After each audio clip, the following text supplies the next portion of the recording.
নমস্কার বন্ধুরা, রকি কিচেনের তরফ থেকে সকলকে স্বাগত জানাচ্ছি। আবারও একটা রেসিপি আপনাদের মাঝখানে শেয়ার করতে চলেছি, সেটা হলো আলু কাঁচকলা দিয়ে শিং মাছের ঝোল। তাহলে চলুন দেখে নেওয়া যাক আজকের রেসিপি। একটা থালার মধ্যে আমি 4 পিস শিং মাছ, এটা কিন্তু খুব বড় বড় সাইজের শিং মাছ, এই 4 পিস শিং মাছের ওজন হচ্ছে 500 গ্রাম। তো এটা ভালো করে দিয়ে পরিষ্কার করে নুন হলুদ আর একটু কাঁচা সর্ষের তেল মাখিয়ে নিয়েছি। আর এখানে আলু কাঁচকলাটা ভালোভাবে ধুয়ে পরিষ্কার করে এটা আবারও নুন আর একটু হলুদ দিয়ে ভিজিয়ে রেখেছি, যাতে কাঁচকলার কষটা ছেড়ে যায়।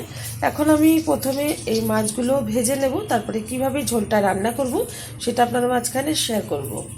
একদম কিন্তু জ্যান্ত মাছ। এই যে শিং মাছগুলো ভাজার জন্য ওভেনে কড়াই বসিয়ে তাতে দিয়ে দিয়েছি কিছুটা পরিমাণে তেল। তেলটা গরম হয়ে গেছে, তেলের মধ্যে দিয়ে দিচ্ছি খুব সামান্য পরিমাণে আবার একটু হলুদ গুঁড়ো, কারণ আমি কিন্তু মাছে হলুদ গুঁড়ো মিশিয়ে নিয়েছিলাম। আর এই মাছগুলো কিন্তু আমি পুরো ভাজাটা দেখাতে পারবো না, কারণ ছিটে আসে। তো আমি কড়াইতে দিয়ে দিচ্ছি। দেখতেই পাচ্ছেন মাছগুলো কতটা বড়, আপনারা কিন্তু টুকরো করে নিতে পারেন। মাছগুলো দেওয়ার পর আমি একটু ঢেকে দিচ্ছি আর দিতে পারতে ভালোভাবে ভেজে নেব, তারপরে দেখাবো মাছটা ভাজার পরে। মাছগুলো ভেজে তুলে নিয়েছি একটা পাত্রে। আর মাছগুলো কিন্তু ভীষণ পরিমাণে ফাটা শুরু হয়ে গেছিলো, এই যে ভাজার পর এই পরিস্থিতি। এই যে আর এখানে এই মাছ ভাজার তেলে এখন দিয়ে দেবো একটা তেজপাতা মাঝখান থেকে ছিঁড়ে নিয়েছি, আর কিছুটা কালো জিরে ফোড়ন। আপনারা ফোড়নটা যে কোনো কিছু ব্যবহার করতে পারেন, অনেকে গোটা জিরেও ব্যবহার করতে পারেন।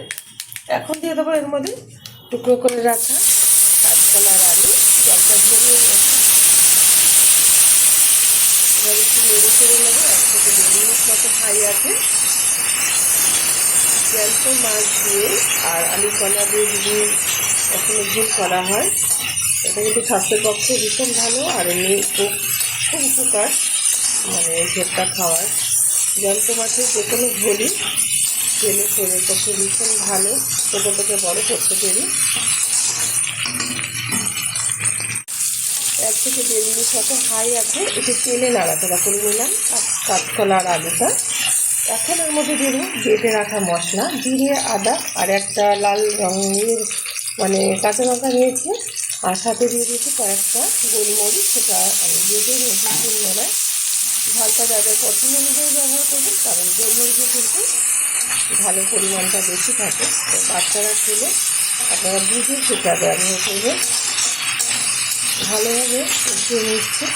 দিয়ে দেবো 1 চামচ হলুদ গুঁড়ো, দিয়ে দেবো স্বাদ মতো লবণ। যতটা ঝোল রাখবো সেই অনুযায়ী লবণ ব্যবহার করলাম। ভালো কালার আসার জন্য দিয়ে দিচ্ছি একটু কাশ্মীরি লঙ্কার গুঁড়ো। আপনারা এটা নাড়ি ব্যবহার করতে পারেন, অনেকে জ্যান্ত মাছের ঝোল রান্না করলে দেয় না। তো যেহেতু সাদা সাদা কালার হবে সেই জন্য আমি একটু কালারটা ব্যবহার করলাম, কাশ্মীরি লঙ্কার গুঁড়োটা। এবার ভালোভাবে 2 মিনিট মতো কষিয়ে নেব মশলাটা সবজির সাথে। আলু আর কাঁচকলাটা মশলার সাথে খুব ভালোভাবে কষিয়ে নিয়েছি, আর খুব সুন্দরভাবে কিন্তু কষানো হয়ে গেছে। এখন দিয়ে দেবো পরিমাণ মতো জল। এর মধ্যে আপনারা যেহেতু কাঁচকলা আর আলু আছে, একটু গরম মশলার গুঁড়ো ব্যবহার করতে পারেন। আর এখন যেহেতু শীত, আপনারা ধনে পাতাও ব্যবহার করতে পারেন। তো আমি কোনোটাই ব্যবহার করব না। এর কারণ হলো জ্যান্ত মাছের ঝোলটা কিন্তু এই যে গোলমরিচ যে আমি বেটে দিয়েছি তার গন্ধতে বেশি ভালো লাগে। এক একজনের এক এক রকমভাবে ভালো লাগে, তো যার যেটা ভালো লাগে সে সেরকমভাবে দিতে পারেন।